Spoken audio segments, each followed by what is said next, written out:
क्या लोगों की इम्यून पावर की वजह से अब कोरोना वायरस कम घातक हो गया है?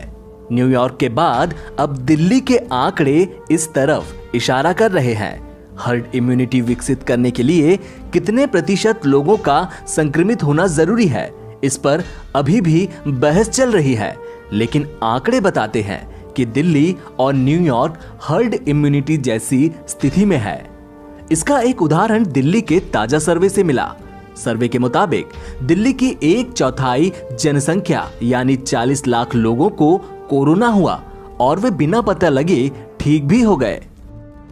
दिल्ली में हर्ड इम्यूनिटी विकसित हुई है या नहीं, इसे साफ तौर पर नहीं कहा जा सकता, लेकिन जिस तरह सर्वे में 40 लाख लोगों को कोरोना होने और खुद ठीक होने की बात कही जा रही है, उससे तो यही लगता है।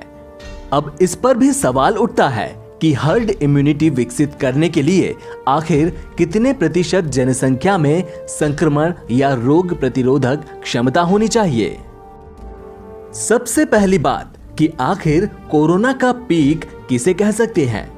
इसे कोरोना के आ रहे नए केसेस से आंका जा सकता है।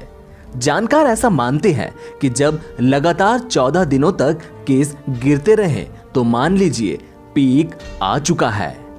अब न्यूयॉर्क की बात करें तो वहां अप्रैल तक तेजी से केसेस बढ़े, मतलब पूरे अमेरिका में सबसे ज्यादा खराब स्थिति वहीं की थी। फिर मई में गिरावट शुरू हुई जो कि लगातार जारी है।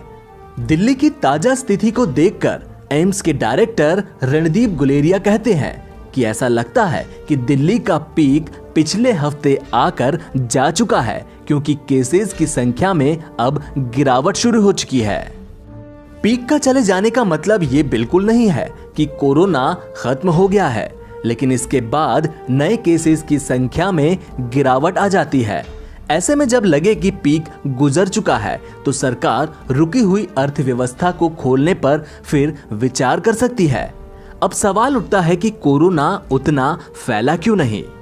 इसकी वजह लॉकडाउन और सोशल डिस्टेंसिंग के नियम हो सकते हैं, या फिर ये भी कह सकते हैं कि इतनी बड़ी जनसंख्या को कोरोना होने के बाद हर्ड इम्यूनिटी विकसित हो भी गई हो, जिससे वायरस कम घातक होता गया।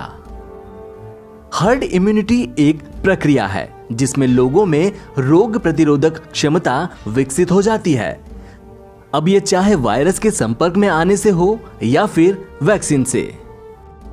अगर कुल जनसंख्या के 75% लोगों में यह प्रतिरक्षक क्षमता विकसित हो जाती है तो ये हर्ड इम्यूनिटी माना जाता है।